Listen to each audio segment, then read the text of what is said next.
Welcome to day 2 of Lesline's Yoga Challenge. Make sure you're hashtagging LDW Yoga Challenge.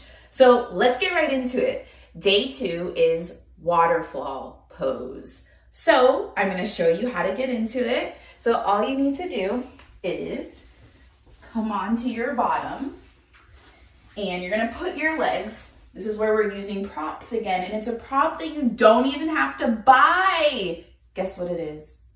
Your wall. Yes, your wall is a prop.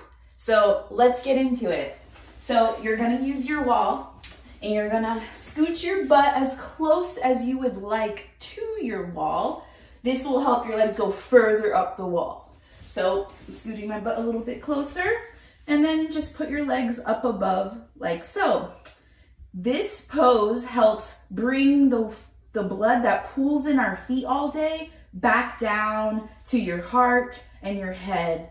And if you would like an additional stretch, you can put your arms up above your head, palms facing up.